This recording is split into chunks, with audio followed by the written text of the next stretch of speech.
All right, assalamu alaikum.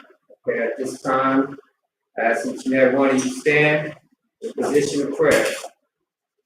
And for those of you tuning in for your very first time, the way we are taught to pray here in Muhammad's Temple of Islam is with our hands extended, our heels touching at a 45-degree angle, our heads slightly bowed, and our eyes closed to this wicked world. For those of you who know the prayer, say along with me in silence. In the name of Allah, the Beneficent, the Merciful, all praise is due to Allah, the Lord of the worlds, the Beneficent, the Most Merciful, Master and Savior of this day of judgment in which we now live. To Thee alone do we serve, and to Thee alone do we beseech for Thine help and aid.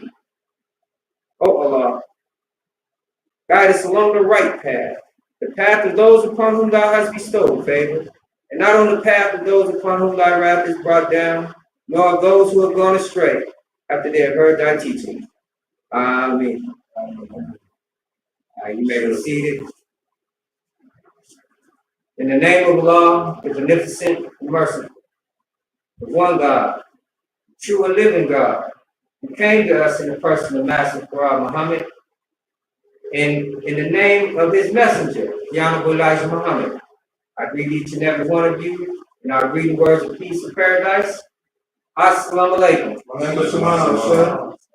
How's everybody doing today? Fine, sir. Yes, sir. Praise be to Allah. Well, as the Honorable Elijah Muhammad always used to say, it's good to see y'all smiling faces. And some of y'all frowning faces. Because we know that there's many places that you could be. And we're happy that you're here with us today to hear the truth, life-giving teachings from Almighty God of Allah. And the Honorable Elijah Muhammad teaches us there's no better place to be than in the presence of the truth, where the truth is being taught. That's right. So we thank each and every one of you all for being here with us today. I want to start off today by thanking our good brother, Deshaun Williams, because this is a good brother, hard-working brother. And you know, we wouldn't be here today if it wasn't for this brother allowing us an opportunity to come in and push our program right in this building. So I thank you, brother. I appreciate it. I pray Allah continue to bless you, brother. And I want to thank each and every one of you who are in attendance here today. Because again, I know there's places that you could be, you know. Good old Sunday. A lot of people at home with their feet kicked up, eat potato chips. Well, but y'all here, and I'm thankful. And I want to thank Brother Elijah last week who came on his birthday. He could have been out doing other things, but he was here. So thank you. Thank each and every one of you brothers. And well, here at Muhammad's Temple of Islam, I always like to get you acquainted with our meetings first. As you notice, it's a little different from the church. You know, we don't have a band, a choir. You know, we don't have tambourines, musical instruments. And it's not that we're against music. Say, well, what the Muslims got against music, Brother Daniel? We don't have anything against music. In fact, we know that we are the authors of music. We are the inventors of music. We are rhythmic people by nature. Brother got a rhythm in his head at all times. You know, we walk with a rhythm. So we're not against music. It's just that the Honorable Elijah Muhammad teaches us that Muhammad's temple is a place of learning. A temple is a place of learning. And so we don't want you to come here and be distracted. We want you to come and learn. Because what we have to offer you is the truth. And not only the truth, but the truth from Almighty God Allah. So we don't want you to be distracted. We want you to get an understanding. So the Honorable Elijah Muhammad teaches us that music would only just distract us. And I always like to use the example of the classroom when you was in school. Now see, back in my day, when we was in school, we had what we call the Walkman, right? It was a device that you could copy tape in and listen to your favorite tunes, your earphones, right? But the teacher would always confiscate our Walkman before class started because she didn't want us to be distracted. So it is here. We don't want you to be distracted. And another thing you might notice here at Muhammad's Temple, we have a search procedure. And I want to thank each and every one of you for submitting to our search procedure. And that search procedure is not to offend anybody. It's only to keep everything that will disrupt our meetings outside. Remember, this is a place of learning. And not only is it a place of learning, this is a place of peace. When we come together in the name of God, and we're coming in the name of peace, we don't want to bring nothing that's going to disturb our peace in our meetings. And if we look at history, we know that we all know the story of Malcolm X. He was gunned down in his own event at the Roswell. So to prevent another incident like that, we have to search at the door. And there's more to it, to the history of why we search at the door, as well as there was a time when the temple was raided by the police. And so they would come in and they were asked to leave their guns outside. They didn't want to. So I'm not going to get into that, but it's an interesting story to hear about that. One day I will go over that and I'll explain that to you all. So again, thank you for submitting to the search procedure. Now, I know I wanted to bring my actual fax board with me today, but I have to actually get another one. So bear with me, brothers. Next week, hopefully, we'll have one. So before I move on, I'd also like to give some special thanks and send greetings to some of our beloved brothers across the country who are working diligently for the upliftment of our people and also to help resurrect our nation.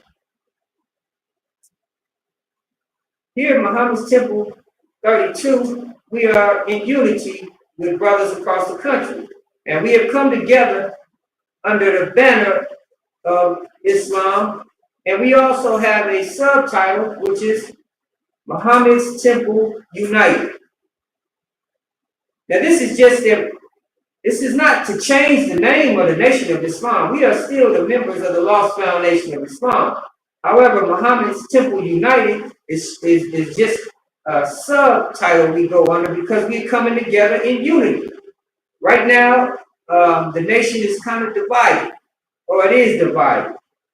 And we see the necessity of unity. So we come together and we offer our hand and extend our hand in unity to all of the believers who would like unity, who would like to come in the fold of unity. Because we see some independent temples out there. Some are making good progress. But as I was telling my brother today in the car, we can make progress individually, but together we can do more. And it was Master Farad Muhammad who wanted us in unity. He didn't just come just to give us ladies' teachings on us. He also came to unite us, bring us together. So I want to send a greeting out to our brothers from Muhammad's Temple United. And I thank each and every one of those brothers for all the hard work that they're doing. So, at this time, I'm going to my lecture. Y'all all right? Yes, sir. Yes, sir. All right. Praise be to the Lord. Now, this is a part 3. I mean, last week was part 3 of the lecture, The True Religion of God. And I want to apologize to those out there who are viewing this live stream today because we didn't have no sound last week. Now, I hope you all can hear me this week. I hope we get sound. Let's see. Sound? All right. All right. Now, so we're going to continue from last week. And I've been kind of slow walking this subject because I really want y'all to get an understanding of what it is we're trying to get over to. The true religion of God. Now remember, we went over this definition, T-R-U-E. True, right? When we say we got the true religion of God, we need to understand what exactly does that mean. Because everybody, like I said last week, everybody says they have the true religion. If you ask a Buddhist, he feel he got the truth. You ask the Christians, they feel they got the truth. You ask the Hindu, they feel they got the truth. But what makes our belief true? Now remember, the definition of true is in accordance with fact or reality. So in order for our religion to be the true religion, it has to be in accordance with a fact or reality. Okay? Now, as Muslims, we know that we have the truth. How are we so certain that we have the truth?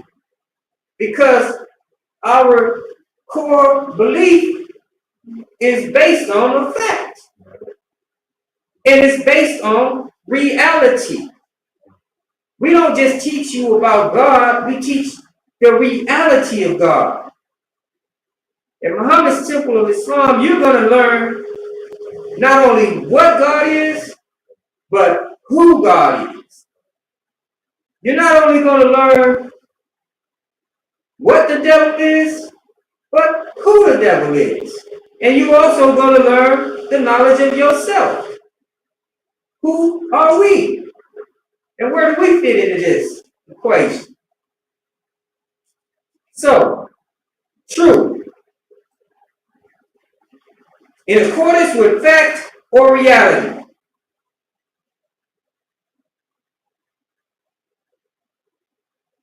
Okay. All right. I just got a notification that our sound is working. All praise be to Allah.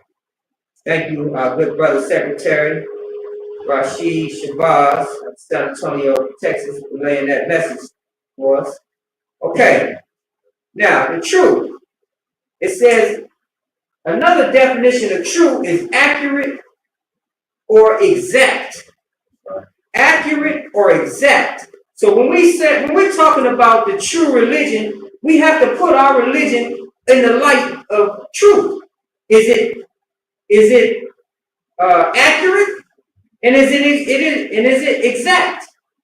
Is it according to a fact or reality? This is what we must ask ourselves today.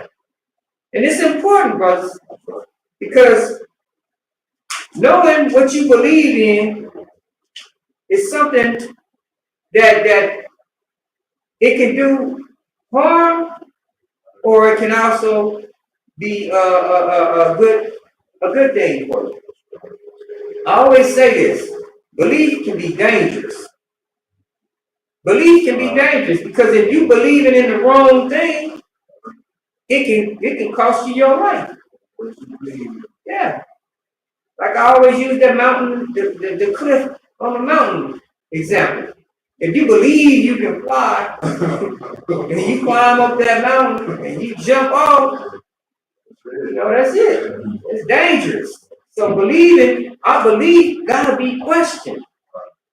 If we're in a place and it's telling us not to question the word of God, we in the wrong place. And I tell everybody out there, if your pastor, leader, or whatever tells you not to question him or question what he's teaching you, get up and walk out of there. Because he don't want to give you the truth. If I sit here and tell you I got the truth, and you have a question for me, and I tell you don't question me, then maybe I don't got the truth. Right. Or maybe I don't want you to know the truth. And either way is bad, right? Okay. So, true. In accordance with a fact or reality. So, when we look at, I'm going to use Christianity and Islam, because these are the two big major religions in the world today, right? There's many other religions, right? But these are the two major religions. And these are the two that are at odds right now. I know we all understand that the Christians and the Muslims kind of have it's not they don't have an agreement. Right. And I want to say this though, I'm not here to attack Christians. I love my people, whether they're Christians, Muslims, whatever they are. I love my people. And it's only out of love that I'm here today speaking about this, because I want to give this to you. It's just like when you most of us have children or been around children or raised children. When you have a child and you see them doing something wrong and you telling them, it's not because you telling them because you hate the child, you telling them because you love them. And you want them to have, hey man, you want them to go the right way, right? Well, this is the same thing, same principle here. We love our Christian brothers and sisters, and we just want to offer them the truth. And that's out of love. If we didn't love our people, we wouldn't care about giving it to them, right? That's right. So, Christianity and Islam. Christianity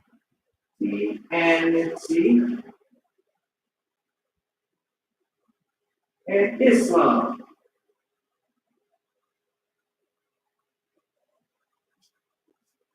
Now, we're going to put both of these up to the light of truth.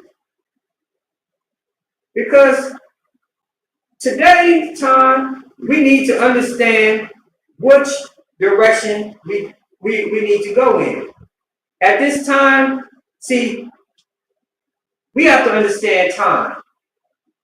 The Honorable Elijah Muhammad teaches us that we are in the end time. What does that mean, Brother Daniel? The end time, meaning the time that we're in this world that we're living in, is up. The time is up. It's time for a new world to take place, as it was prophesied in the Bible that God will come and make a new world. He would destroy this world and bring on a new world, right? And he will make a new people. So, this world that we're living in today is on its way out. And if you just pay attention to what's going on around you, you can see it. You can see the destruction all around us. It's happening right now. Most people think about the end, they think about one day. And it's it. They're just waiting on this one day.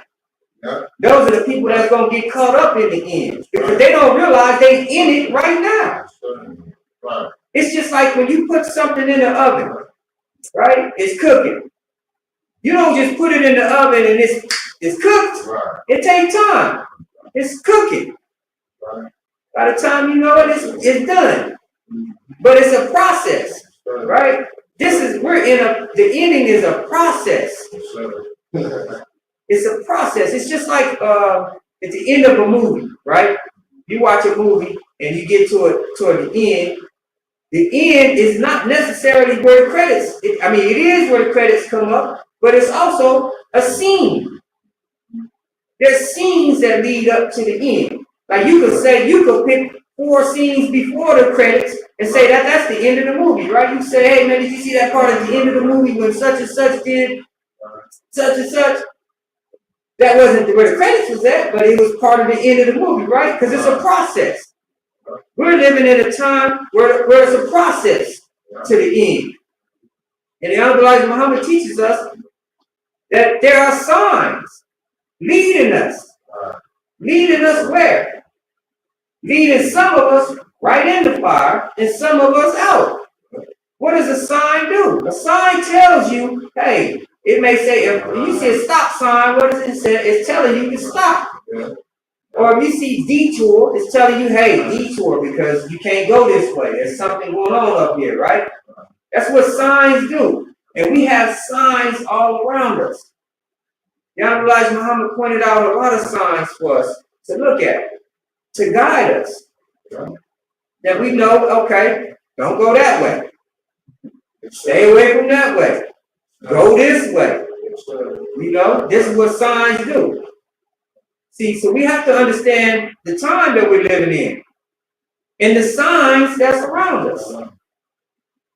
Now, God said in the Bible, he said, he offered us 2 choices, life and death. He said, I give you blessed, I give you cursed. I give you life, and I give you death. Choose life that you may live. See, he's given us a choice. All of this is by choice. Islam is by choice. Christianity is by choice. Which one do we choose? Some say, oh, well, we all have the same God. Do we? Let's look at this. All right. Let's start with a sign first. Sign of the cross. The sign of Christianity is the cross, right? Yes, sir. That's the emblem of Christianity, the cross. How many of y'all can say that sign is a symbol for life? Nobody. Right. Because we all understand what that cross was. Right. It was an emblem, it was a tool designed to kill. They hung people on this cross, right? And they teach us that they hung Jesus on it, right? So, being that this is a sign, where is this sign leading us? What is this sign telling us? Remember, signs give us directions, tell us to stay away from things, give us warnings. But what is this sign telling us? Now remember, you got this religion is attached to this symbol because this is the symbol of the religion. Now let's go over here to Islam. And I'm not the greatest artist out here, brothers. So please forgive my art. Under Islam, we're given the crescent moon and star. A 5-pointed star. This is actually in a field of red, which actually symbolizes the sun. So in our flag, we're given the sun, moon, and star, which tells us, which Allah came to give us, that is the universe. This is a universal flag. We have the universe in our flag, and the universe is what? Light. Right? Universe is light. The sun, that red part that you see on the outside of our flag represents the sun. The sun is light. And it gives life to 9 planets. It gives light and life to 9 planets. Right? Then you have the star. The 5-pointed star represents justice. Right? Remember last week we talked about the sheriff who used to wear the 5-pointed star. That star represents justice, right? So we have justice. The sun also represents freedom. Then we have the moon, right? This moon represents equality. So we have freedom, justice, and equality.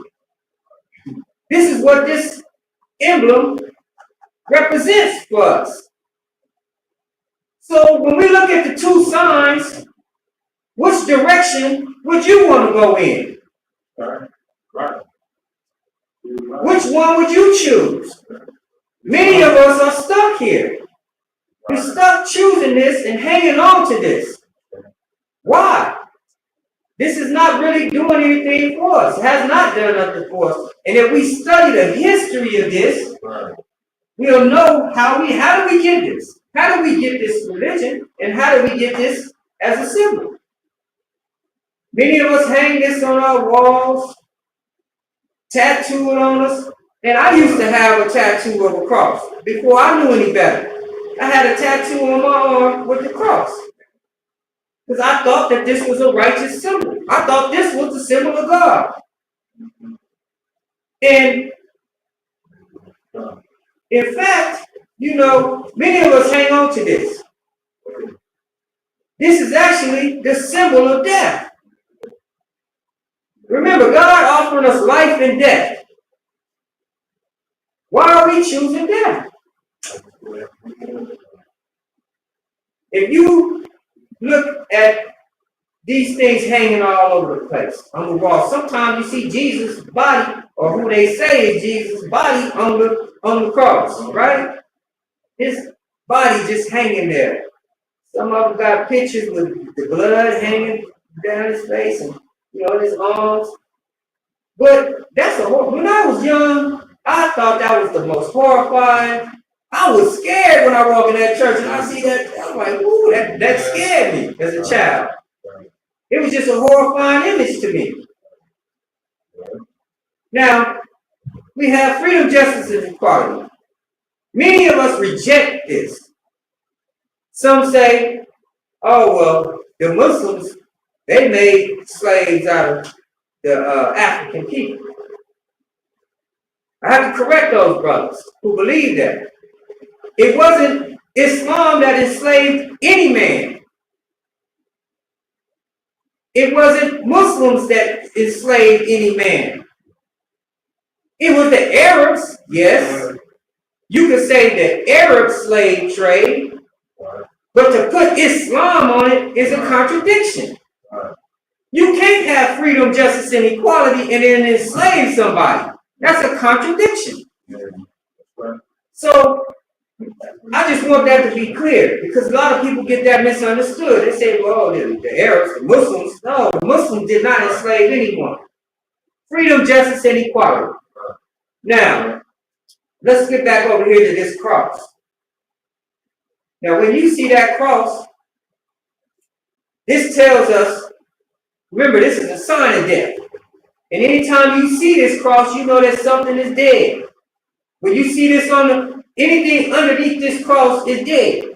When you see going to the graveyard and you see all them crosses in the grave, over the graveyard, telling you that somebody underneath that cross is dead, right? You drive down the street, you'll see this on the side of the street. Sometimes you'll see a bicycle next to it with some candles around it. Letting you know somebody died right there, right? Okay.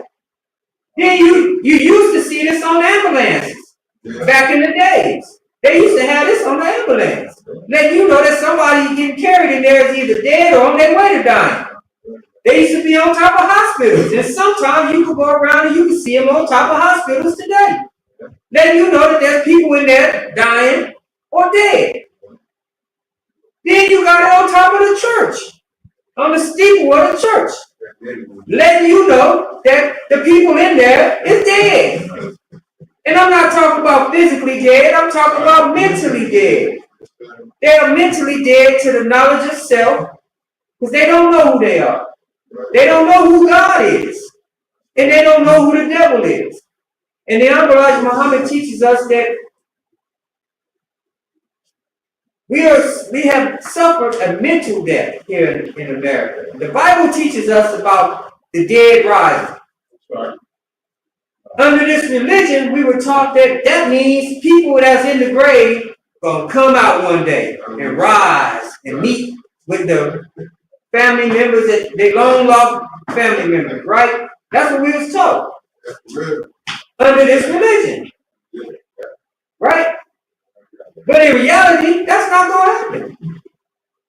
You ain't seen nobody come back from that. Once they put in that ground, you ain't seen nobody come back and walk this earth again, right? But that's what they teach us. But that's because they have a dead mentality. Dead. See, the Honorable Elijah Muhammad teaches us that the resurrection of the dead does not mean the physical resurrection. It's talking about the mentally dead. And we are the mentally dead people. Out of all the people in the world, we are the only ones who don't know who we are. We don't have a knowledge of who we are.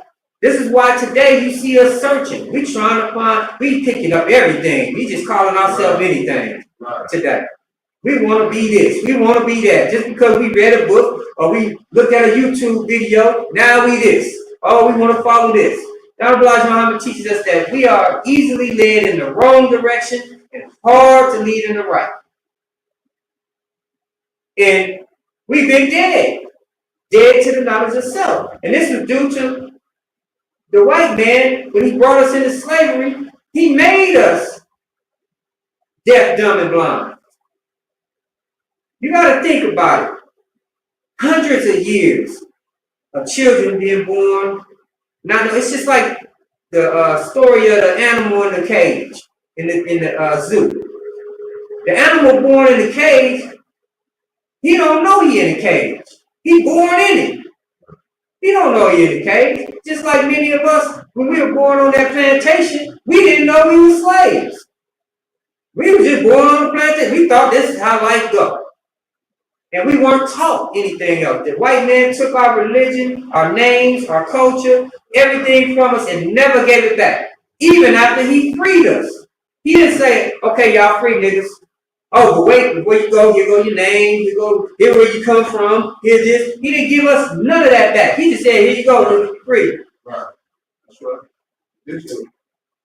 You see? So we got to understand the mentality going on here. So imagine from being freed as a slave to now. Yeah, we made some improvements and we've done achievements, great achievements. But we still don't know the knowledge of self. We would have made greater achievements if we'd have understood who we were. Because as with the slave mentality that we have, we always want to run back to the slave master. So, the dead, mentally dead. It's just like a man with amnesia in the hospital. When you go to the hospital and you see a man who they bring in and he don't know who he is, right? They say, sir, you know your name? Oh, where am I at? How he don't know how he got there. He don't know the year. He don't know the day. He don't know who he is. So this is us today, our people. We don't know who we are. Right. And in the hospital, a man that don't have a knowledge of himself is considered a John Doe. Because they don't. That's what they call him. Because they don't know any other. They don't have a name for him. So if he was found somewhere and he didn't have an ID on him, they say, okay, this is John Doe, right? Showing that he's mentally dead. And in fact, there was a clinical term called clinically dead. At one point, I don't know if they still use it, but he's clinically dead because he don't know the knowledge of himself. Doesn't mean he's physically dead, he's just mentally dead. Now, if they go out and find a body in the field that been laying there for 7 days, and he dead, and they don't got no ID on him, what do they call him? John Doe. What that tell us? Hey, they don't know who he is. Right, but he dead. So both dead people, one alive, one is living, but he dead mentally. One dead physically, and they both don't have a name, so they call him John Doe. But they both dead. So here we are today in America, a dead people. This is what the Bible talks about. The dead must rise first. So the Honorable Elijah Muhammad was given the mission to raise us up, resurrect us from our mental death, to teach us the knowledge of self, to teach us the knowledge of God and the knowledge of the devil. So that way we can make a proper decision, because we are at the day of decision today. We must decide which one we want to accept as a way of life. Many of us don't know that this is our natural way of life. Right? It's our natural way of life. Islam. What is Islam? Islam means the entire submission to the will of God, whose proper name is Allah. The entire submission. We were born submitting to the will of God. Right? Because it's in our nature to do so. That's right. It's our nature. Christianity. Where does this fit in? How do we get tied into this? Came later. That's right. It came later. See, Islam don't have no birth record. It came with the beginning. Yeah. Christianity has a birth record. In fact, if you ask any of the Christians, what was Jesus' religion? What was Moses' religion? What was Abraham's religion? Because they were sent by God before Christianity even came on the scene. So if Christianity came after Jesus, and Moses was 2,000 years before Jesus, and Abraham was 2,000 years before Moses, what was their religion? Who submitted to the will of God? They all submitted to the will of God. That's what all the prophets did. They submitted to the will of God, making them Muslims. So that's a fact, right? See, remember, truth is in accordance with fact or reality. The fact that Moses submitted to God, that's a fact. Yes, sir. Abraham submitted to God. Jesus submitted to God, making them Muslims. So that's true, right? Now, can we say that about Christianity? Can we say that Jesus was a Christian? Can we say that Moses was a Christian?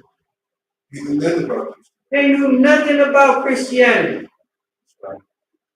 in this symbol. If Jesus was to be here today and he seen this symbol, you think he'd be happy? He'd be mad. Like this what y'all gonna represent me with? It's a shame, brothers, but we have to wake up. And again, it's not to attack my Christian brothers and sisters. It's just to, we want them to understand the truth. Exactly. We have to know the truth today. We have to know the truth. Why would you not want to know the truth? Why would you want to hold on to a lie? In 2025, you would think we would know better, but you got to remember, we have been made dumb, deaf, and blind. You know, We've been made this way. So it's just like I mentioned the word process. It's a process to the end, just like it's a process for us coming out of this religion and accepting our own. It's a process. You know? Like what I'm here teaching y'all today is not everything. I'm just giving you some because it's a process to get you to understand everything that we've been taught. It's gonna take it's gonna take time. You know, just like it took me time to understand these teachings. It took me time to learn this. But and everybody learns at their own speed. Some people catch on quick. And then some people take a little longer. And that's okay. Because we just want us all to get on the same level of understanding. So, and this is why I try to slow walk you all through this so you can really get the understanding. I want you to understand the word true. So when you say the true religion for yourself, you'll know, okay, yeah, this is in accordance with fact or reality. Now, moving along, there's so much, like, I could break this subject down into so many different volumes because it's a lot to discuss. But moving forward, excuse me, brothers. Now, we have the understanding of truth. Now, let's look at another word. Knowledge. Now, we went over this before, but I like to recap. Just because I want us to get a clear understanding of what we've been taught here. The word knowledge. The root word of knowledge is to know, right? Now, the definition of knowledge is facts, information, and skills acquired by a person through experience or education, the theoretical or practical understanding of a subject. Y'all make sure y'all, when y'all get a chance, y'all also look these words up in the dictionary. It's good to know these things. To know. Knowledge. That word facts was in that definition. Facts, information, and skills acquired by a person through experience or education, the theoretical or practical understanding of the subject. Now that's pretty deep. Which one of these do you think offers knowledge? Facts. Right? We're going on facts. Which one of these offering us facts? So far, off of what we've gone over, we can clearly see that Islam would be the choice. Because it's offering more facts. The cross in Christianity is not offering us facts. Because for one, Jesus wasn't a Christian. He did not teach Christianity. Jesus taught freedom, justice, and equality. And he submitted his entire will to the will of God. So Jesus was a Muslim. So these are facts and information that we're gaining today on Islam and Christianity. Knowledge. Okay, we got a little bit of time left, so let's move forward. That's right.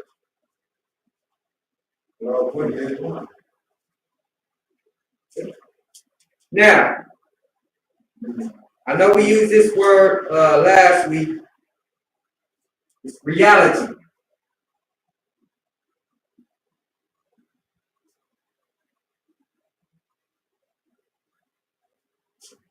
Reality.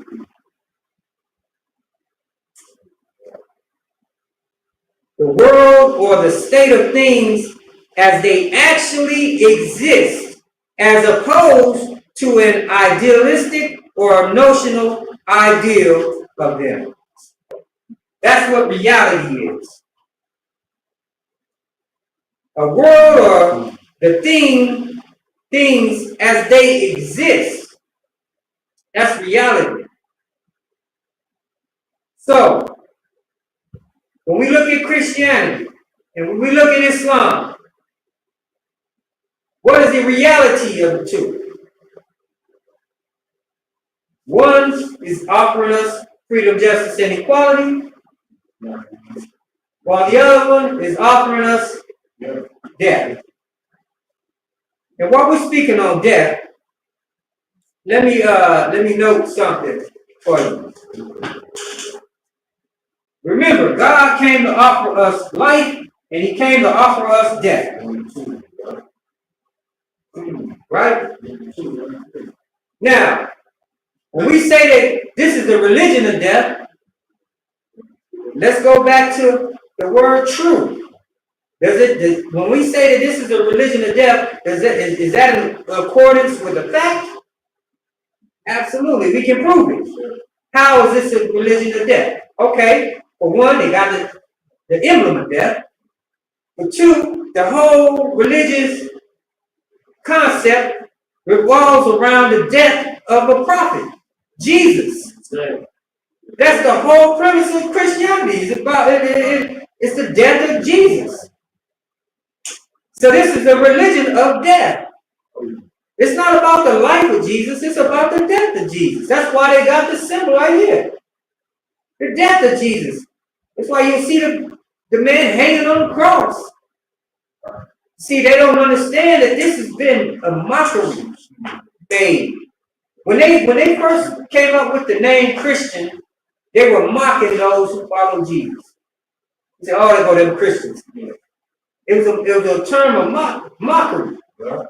See, and this whole religion is making mockery of Jesus. They're using His righteous and holy name to shield their dirty religion. And it's a fact. And I'm not making a mockery of the Christians. I'm just stating out a fact. This is the religion of death. And I want y'all to think about something else. How many of y'all will say you are a satanic worshiper? If you ask a Christian, do they worship Satan? Do they practice satanic rituals? They'll say no. But that's only because they don't really truly understand that which they've been given. Their religion is more tied to Satanism than anything. In satanic worship, they do what they call a blood sacrifice. Right? In Christianity, they also doing blood sacrifices. It's a ritual.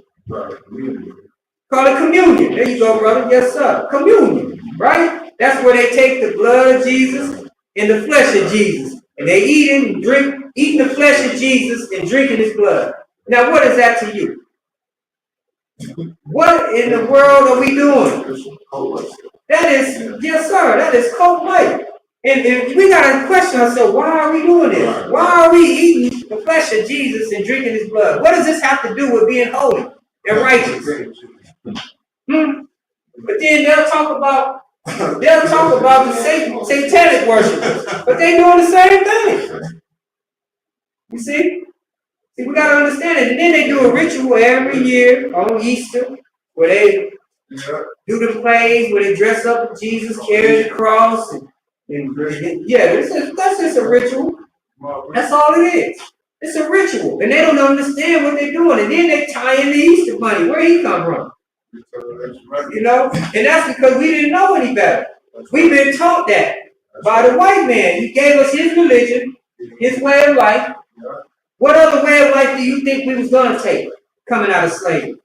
We didn't see nothing else. There was no other examples for us. We came out of slavery not knowing nothing. Remember, we wasn't traveling the world. We didn't have all of these books and encyclopedias. We didn't have all of the information out there. We was blind. All we knew was the plantation. So us coming out of slavery, we was watching the white man. In fact about it, everything we doing wrong today, we learned it from them. Yeah. You say, how is that, Brother Daniel? Everybody do wrong. Well, yeah, today in time, everybody does wrong, but we got to go to the root of the problem. As the Honorable Elijah Muhammad teaches us, in order to solve a problem, you got to go to the root of a thing. So, what is the root cause of our problem? Why do we attach ourselves to all of these crimes and all of the things that's wrong and evil in life? Because we was following the slave master. You're right. And see, we learned everything from them. Look at today. Today we got our people. We did. How did we learn to kill somebody? That's right. If you was a slave boy on the plantation, you ain't know how to kill nobody. You wasn't used to that, but you seen him do it. You seen master do it. You might have killed your family member or somebody on your plantation. And then, yeah, like you said, he even have us do it. So this is where we learned it from. You see, we learned how to be gangsters. Watching who? We was watching Al Capone and all of these gangsters, the Italian mafia. You know, this is where we wanted to be. We was following them because they had everything. Just imagine you coming out of slavery, you have nothing, and you seeing the white man got the big house, got the cars, got everything. You gonna want some of that too. So we followed him, trying to get what he was doing what he was doing. And so today, you look around, all we're doing is following him. But the thing about us, we are extreme people. We are extremists. Because we don't just follow the devil, we gonna go bigger. You know? Black man can't just go get a chain. We gonna get the biggest chain. Oh, it's good to keep that in mind. 100 of them, too, around our neck. Just the biggest chain. We don't go just get a car with nice rims. We gonna get the biggest rims. We like to do things extreme. So when we follow the devil, we go a little bit further. And who taught us how to kill ourselves? The devil, the white man.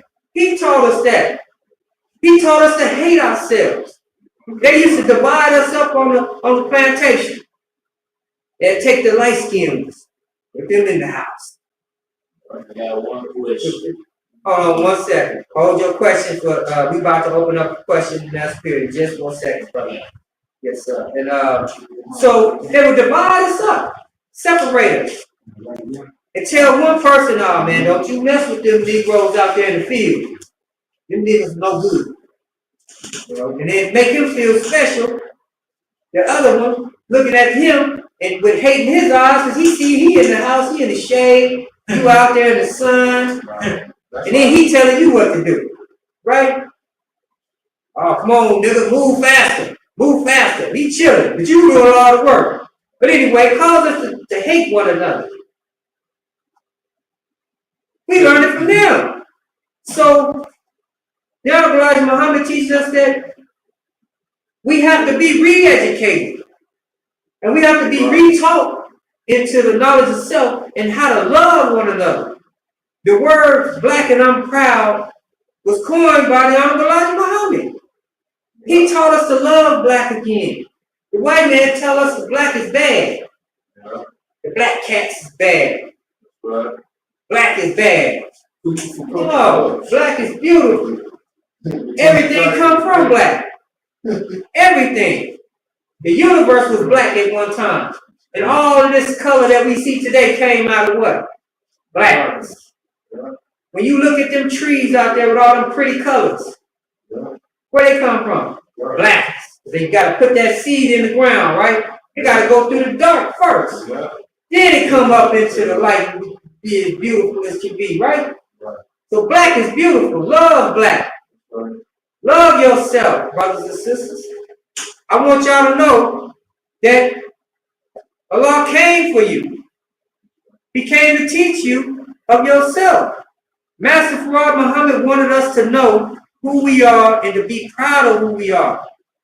And he also came to give us the throne. We are the next to rule. And this is why you see all this fighting going around the world today. They only making room for us. They fighting each other, but talking about what they say the one world order, the new world order. Yeah, it's gonna be a new world order, but none of them gonna be ruling in it. It's gonna be our people. God came to give the black man he came to give us our rightful place. But we have to learn who we are. It's just like an inheritance. If you were to get an inheritance, in order for you to receive it, you got to claim it, right? Well, this is what we're here to offer. Your inheritance. Islam belongs to you. It's yours. All you have to do is accept it. It's free. You don't have to pay for it. You ain't got to sit on a director's couch for it. You ain't got to do no blood sacrifice, no rituals. You just have to accept your own and be yourself, righteous Muslim. So at this time, I'm bringing my talk to a close, brothers. And I hope and I pray to Allah that I was able to give you some understanding of what was taught today. And again, this is yours. Islam is yours. There's a lot more. I think I'm going to continue this subject because there's a lot more to go over. So I'm going to get a little bit more deeper with you all. But I want y'all to come back and we're going to go a little bit deeper. Next week, Allah willing, I'll have my actual passport with me. But I want you to understand this is yours. Islam is yours. We are the nation, the lost found nation of Islam. Master Farad Muhammad was the first one to call us a nation. We were a nation of people, not just a tribe, just a race. In fact, we're not even a race. All races come from us. We're not a race of people. A race is something that has a beginning and an ending. You see, we don't have a beginning, and we're not gonna have an ending. We've been here since the beginning, and we're gonna be here. If there is an end, we're gonna be here till the end. Look at what we survived. How many people you think would have survived what we survived here in America? No, they would have been wiped out, dead already. Most. So we were given Islam. So accept it. It's yours. Now, I always like to ask this. How many of you believe today what you heard is the truth? I believe it. Yes, sir. Oh, praise be to Allah. Yes, sir. Okay. And now that you know that it's the truth, how many of you be willing to accept your own? Claim your own? I like to learn more. Yeah, learn more. I got some questions about some stuff. Yes, sir. Yes, sir. 1 second. Okay. Okay, so at this time, we'll go ahead and open up for questions and answers. Please keep the questions brief because we are limited time. And if I'm not the man, I don't know everything. So if there's a question you have, I ask that you ask pertaining what the subject was taught today. But if you have a question outside of that, I'll do my best to answer it. And if I can't, let me get back with you next week and we'll have an answer for you. Because we have many ministers that are qualified to answer the question. So if I can't answer it, I will get you the answer. Okay? Go ahead, you stand up, brother. State your question. Stand up. Be proud. Get home, I want to hear your voice. Get home. I was just asking, it's something dealing with this, because I was telling my people that, I was, went to, Muslim church. That's basically what I called it. Oh, yes. I ain't know what to say, but I just said I went to a Muslim church and everything. And they was telling me like, well, they got a lot of rules and, you want to stop smoking and, a lot of stuff. I just got a lot of stuff to ask before, I go. You know what I mean? Yes, sir. Yes, sir. And you said killing yourself, you know, with the Christians, they say if you kill yourself, you go straight to hell, but I don't know if they go for the atonement. So that was another question I wanted to ask too. Yes, sir. Well, those are some good questions, brother. Let's deal with the first one. Hold on. First one, you said, Like you want to start smoking? okay, you said a lot of rules. Yes. The Muslims have a lot of rules. Well, brother, let's look at it like this. Those rules are to keep order. The universe has laws and rules that it abides by, and that's just to keep everything in order. If the moon and the sun and the stars was to do what they want to do and just go anywhere, Yes. we have chaos. The universe would be in chaos and everything would just start destroying itself. And see, our laws are made to keep us alive. You mentioned smoking. Reason why we don't smoke is because we understand what it does to the body. You're smoking tobacco, or you're smoking weed, or whatever you're smoking. Your lungs are not designed to inhale smoke. These are designed to inhale oxygen, which is, and there's a deep subject about oxygen. We won't get into that today, but you know that you can't survive without oxygen. Yeah. You have to have oxygen. You can't breathe, guess what? You ain't gonna be here. You have to survive. So by us saying not to smoke, it's because we want to preserve your life. God said he came to give us life and life in abundance. If you want to live a long and healthy life, then we advise you to quit smoking. And that's all. It's not because, see, when many people say they don't like our rules and our laws, it's because there's things that they don't want to change in their life. But this is where the day of decision comes in. You have to decide, is it beneficial for you? What are you gaining from smoking or drinking? You know, I used to drink alcohol and I used to smoke. You know, and at one point in time, I felt my health talking to me. You ever felt your heart beating hard? And you start getting short of breath? Yes. Right, that's not a good feeling, is it? That's your body telling you, hey man, something's wrong. So, which side are we on today? Wrong or right? See, wrong and right is not just things that we go out here and do, but it's also things that we put into our bodies. So that's why we have rules on what we do. For instance, another example, you might say, well, why does the Muslims, they don't eat pork? It has nothing to do with religion. The pork is just because the reason why it says don't eat of the swine, it's not because God just said, hey, y'all eat anything, but don't eat that pork. Don't eat pig. I don't want you to eat.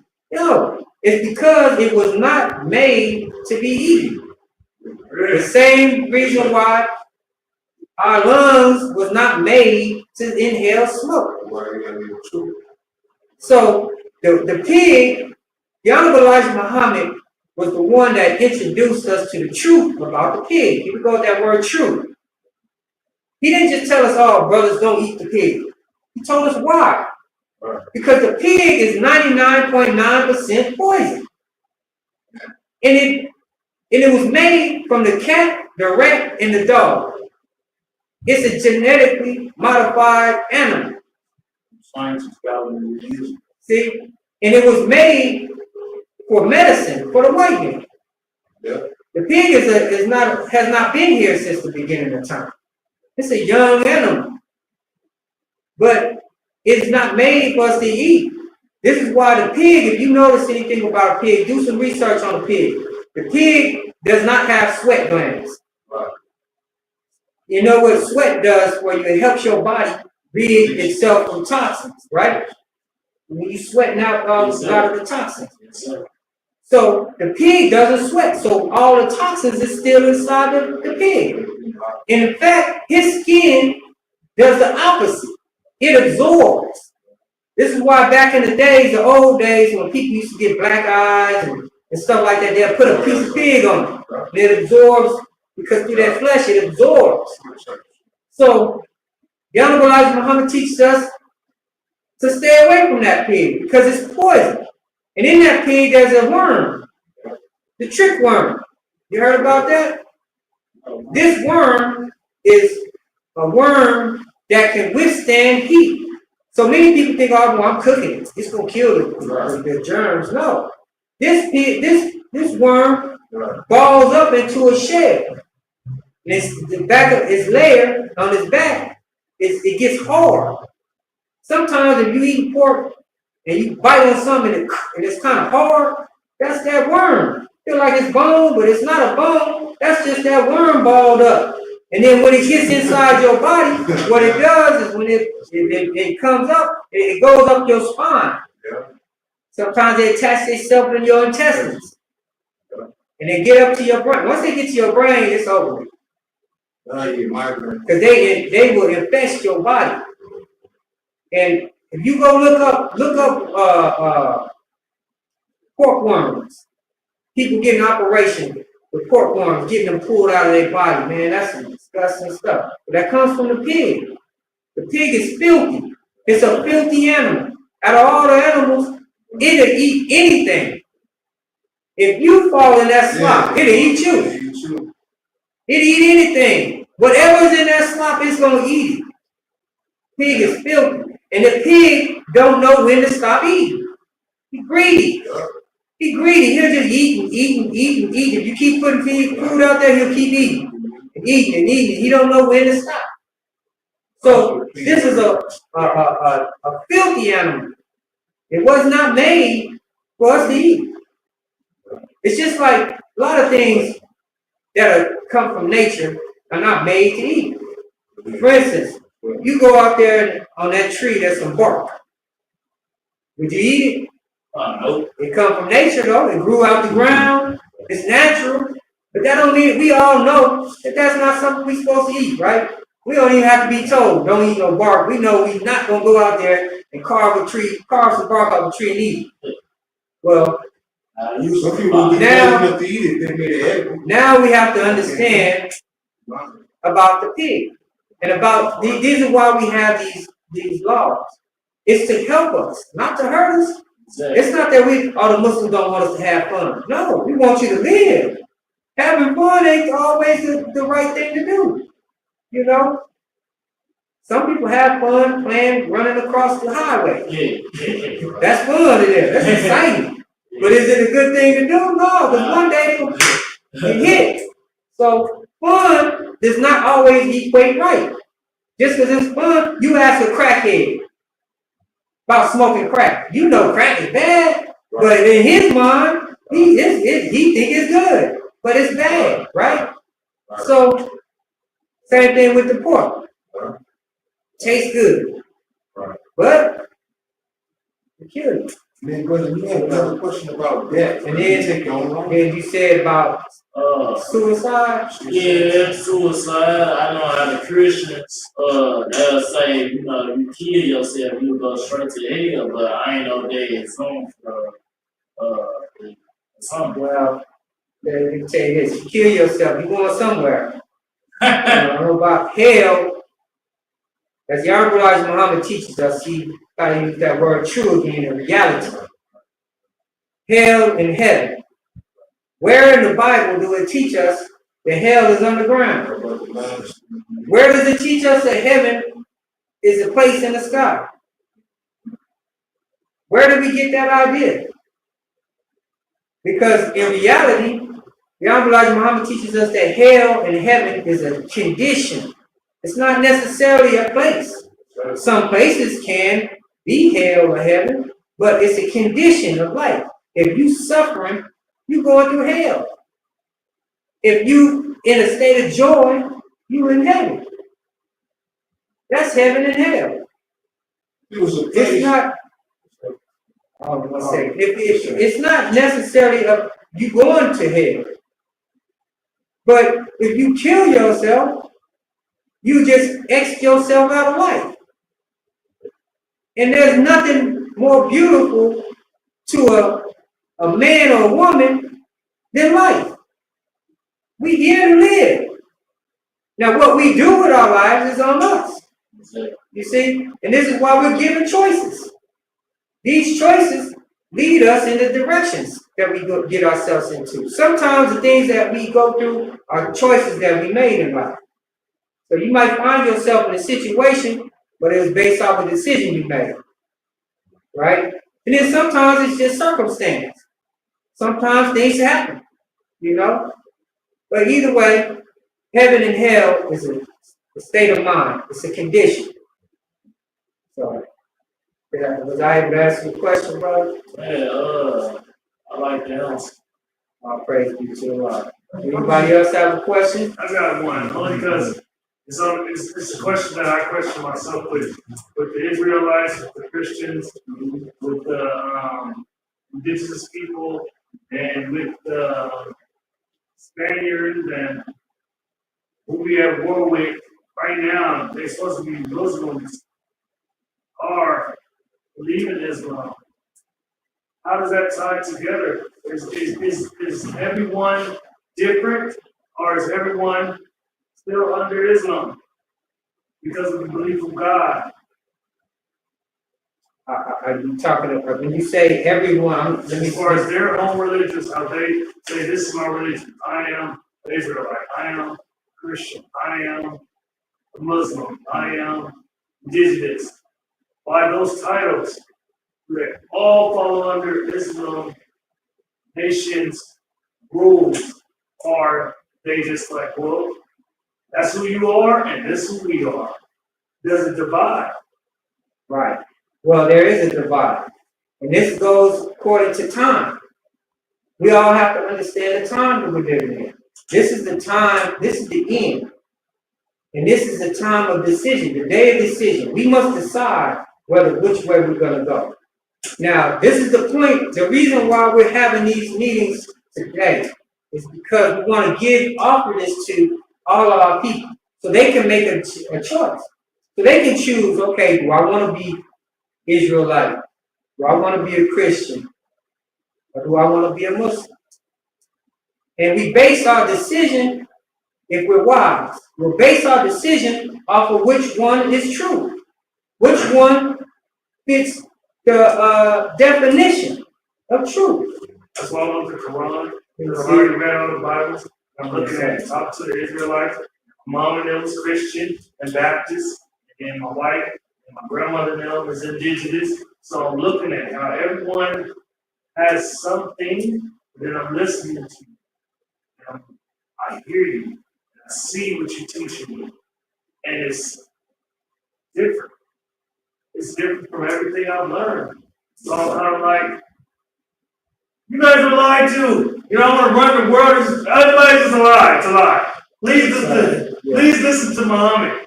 Please listen to the word. Please follow Islam.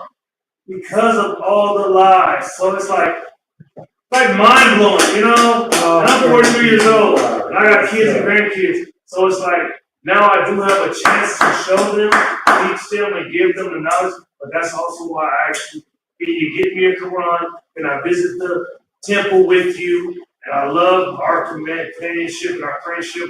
So regardless of what, I'm gonna be in every mission and everything you have to say. I want to hear for my own understanding and my own kids. I got 6 boys, 4 girls, and I want all of them to know this is what we need to know because we didn't know. And that's what I feel like the world. What I wish I could have. Like I got a Channel 13 News and Channel 10 News. The ladies that know me and I've done broadcasts with them, I wish they would come here and sit just to see you, broadcast you, so the world could see. Just listen to the man, because what he's telling you is right. You may not agree with it, but listen to it because he's right. Period. The truth, like I say, the truth is the truth. And it's true. So it's like, I'm going to use my platform. I'm going to tell my family and my wife, because we bloggers and these nations, you know, and we finna have this guy that has like over 1 million followers help us with her book. She just wrote an indigenous book for the kids, for the nation. Them know that they not just Black Americans, that we were the originalities of the world. So I want to introduce you to him when he comes, because he don't come here, but he comes from far. So I want to put y'all together because, man, you speaking the truth, Brother Daniel. And it awoken me right now with all of this because I'm like, all right, you listen to everybody else, you've heard everybody else. Well, what facts did they give me? Where was the facts in it all? And there was none. There was none. I don't been to preaching school. I don't talk to ministers. I don't been in different churches around the world. And they would say, don't question. They would say, don't question me. Right. Don't question the book. Don't question God. Just be quiet. Just leave. You know, like, what do you mean? I want to know more. You want to know too much. Because I always wanted to do this. Talk and ask questions, and I want to know about something. So for you, thank you. And I can't wait to hear your next speech on this. I can't wait to hear more. I'm awakened to what you're saying. I see what you're saying. But it's also giving me something of what I've always believed in, because I got the stars on me, I got the moon on me, I got the sun on me, I got the salt tattoo when I was a kid with no regrets and love, faith, and hope. So it was to let the world know if I died, you know where I stand. Yes. But the belief of what you were saying, I've already believed in it, but didn't know what I was believing in. You know what I mean? Yes. Like I already felt a part of this, but didn't know what to get or be a part of. That's why I said I'm non-denomination. Always been my whole life. My mom used to say, well, don't go to other places because they might get a ruin on you. You're right. But I'm not going to let them. I'm going to learn. I want to learn, so I want to know. So by me going to different churches, reading different books, it helped me to know some more out there. And you were some more. Because my friends that have the Quran and my friends that are Muslims and the Muslims I was locked up with, they couldn't teach me everything because they didn't know everything. Like you say, if I don't know the answer, I don't get the answer. But that's enough for me to have answers and questions for you because I'm curious. Yes, sir. So it makes me want to know more and learn more and see more. And then the Malcolm X kind of thing was like, you showing us that it's something in this movie and in this person that wanted this person to do what he's doing, and he's died behind what he believed. But at the same time, you didn't give the people enough justice behind that was the truth. This was the truth. The movie was the truth. It was just a display of, we'll give you a commercial of the truth. It was never a movie to give us, oh, look at this, learn this. It was like this commercial. You're going to see it, now you know. So they only gave us a piece of what we thought we were learning or knew, but it wasn't never what you're teaching me now and what I see now. So it's like, thank you for this. And I know that the people on that screen is loving it. That's why they're tuning in. And I wish I could get more people to come to hear you, to be in here. Because knowing the word is hearing the word. Being able to understand the words by hearing somebody that knows. So thank you for teaching me what you know. All praise be to Allah. Thank you for being here. And I want to say this. What you're hearing today, brothers, is not from me. I know. I didn't come up with any of this. You teach I didn't know nothing. I was about as dumb as a bag of rocks out there. That's what made me want to learn more. You had to learn too. You had to learn too. That's right. I had to learn. You had to learn. And guess what, brothers? I'm still learning. Even as a minister, I'm still learning. You know, I'll always be a student. Because there's so much knowledge that one person can't learn it all in one lifetime. It's a lot to learn. And we have a lot to teach. So I'm honored that you're here, and I thank you for again, I want to thank you for even allowing us to come here. God put us together at the right time. I just moved out here. You was doing your thing. I was looking for employment, looking for myself at the same time of what I wanted to do while I was here. I already had my businesses, but I wanted to make sure I was established friendship and foundation. With my God put us in that place at that time. Right down 50 miles, right down 50 yours. So right at the time that we needed to be with each other. Just friendship forever. I will never leave you. Yes, sir. You're my brother. We're brothers. Yes, sir. Yes, sir. We're locked in, as I say. Locked in. Yes, sir. So at this time, we're going to go ahead and close out. I thank each and every one of you again. And to all those that are viewing, we thank you for tuning in. Next week, I ask you to try to invite somebody. Bring somebody with you. Bring a guest that you think that that you know that would need to hear this. Because it's important that all our people hear this. This is the truth. This is only for brothers. No, sir. Because I know, You I can always bring- debated that on my life. you I can said, bring your can every white wife- person a message or something? Oh, Can you no. have? oh, brothers. No, I thought you meant brothers and sisters. Okay, no. I'm asking. Now, Talk to me. now, it's for original people. Of course. Now, What we do they don't, wanna know? well, we have a place we can send them to learn. But for what we're doing, we're gathering our people. And we want to do something for us first. Of course. Let us do something for us first. See, this is the problem with black people. I remember Minister Basir Muhammad made this statement one time. He said, see, black people, we're different from everybody else. We're so full of compassion that we want to share everything with everybody. Here, Allah came to offer us the throne. He came to give us the throne because we are the people that went through what we went through. He chose us. This doesn't exclude the world to the truth, but for us remember, we are the lost found nation of Islam.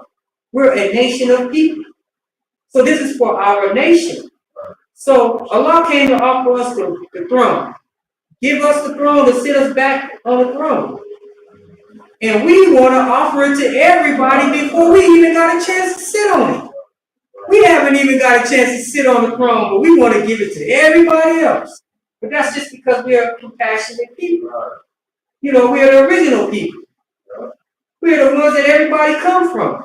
So it's like a father to children. You want your children to have what you have. But Elijah Muhammad said we must do something for us, self, first. The first law of nature is self-preservation. We got to preserve self first. We can't save nobody else, and we ain't even saving ourselves. We in the same, you know, in the airplane, right? You know, the little things above your cabin. They say in case you need oxygen, or in case the plane go down or there's no oxygen, they say grab the mask, put it on you first. Then help somebody else. Because if you choking, that person choking, y'all both choking, you can't help be no good to nobody else, right? So we must help self first. When are we going to put ourselves first? We put everybody first. This is why we in last place. We running a race and we letting everybody go first. Oh, you go ahead and cross the line first. You go ahead. We in the back. Behind everybody. And then we complain we ain't got nothing. How many of everybody else is inviting us into theirs? Into their nation. So, and it's not that we're against anybody. It's not that we don't have nothing for us. Yeah, we just want to have We this. give it away. That way we don't have it. That's right. Let's take care of us first. And then once we got ourselves together and we got things going, then we can go out there. If we have enough to give, we'll go out and give to somebody else. But let us work on ourselves first. Love ourselves first. There's nothing wrong with that. Don't feel guilty about it. Because there ain't nobody else feeling guilty about doing for themselves. Until they need us. Like right now, it's about to be war time. It's war time. Y'all look for the word we. They about to get French on us. And now it's going to be we. So, let us worry about we. It's us.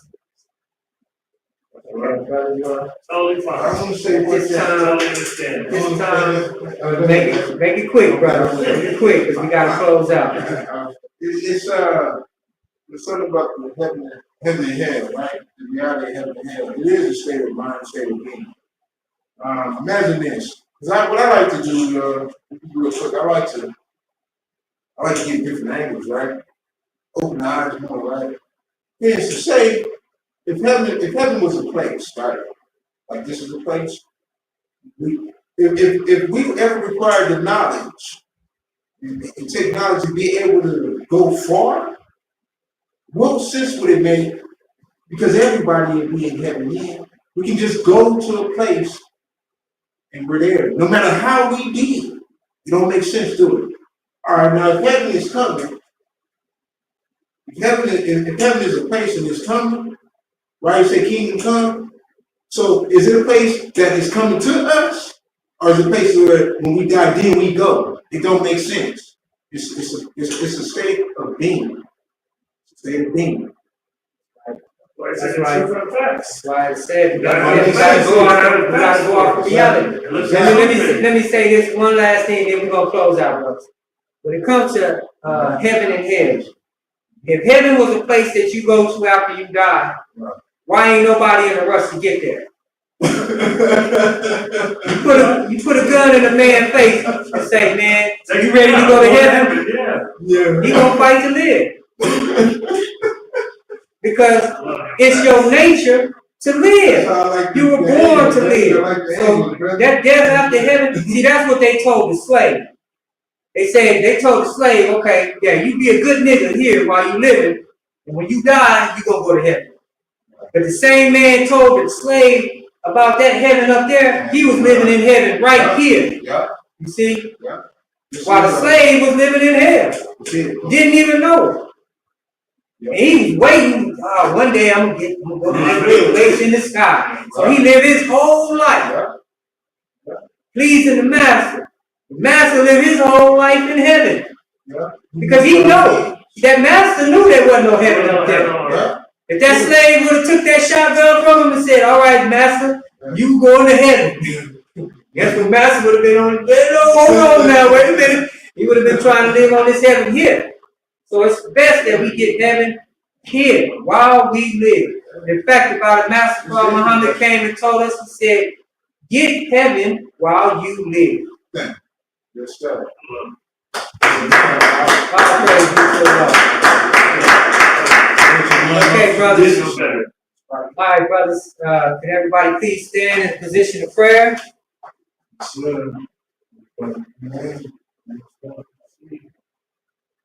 In the name of Allah, the Beneficent, the Merciful. All praises due to Allah, the Lord of the worlds, the Beneficent, the Most Merciful, Master and Savior of this day of judgment in which we now live. To Thee alone do we serve, and to Thee alone do we beseech for Thine help and aid. O Allah, please guide us along the right path, the path of those upon whom Thou hast bestowed favor, and not on the path of those upon whom Thy wrath is brought down, nor of those who have gone astray after they have heard Thy teaching. Say, He Allah is one God, Allah is He of whom nothing is independent, but upon whom we all depend. He neither begets nor is He begotten, and there is none like unto Him. And I bear witness that there is none to be served, worshipped, or praised beside Thee, who came to us in the person of Master Prophet Muhammad. And I bear witness that the most honorable Elijah Muhammad is Thy true servant and last apostle to we, the lost and found members, here in the wilderness of North America. Amen. Amen. All right, thank you, brothers. And yeah, come next week, bring somebody. And for those of you tuning in, we ask that you invite your friends and family to join us in our lectures. Each Sunday, you'll have a different minister that will be speaking. So please tune in next week. And we apologize again for all of the technical difficulties. May the peace and blessings of Allah be upon you all. I leave you all in our greeting words of peace and paradise. Assalamu alaikum. Salam, sir.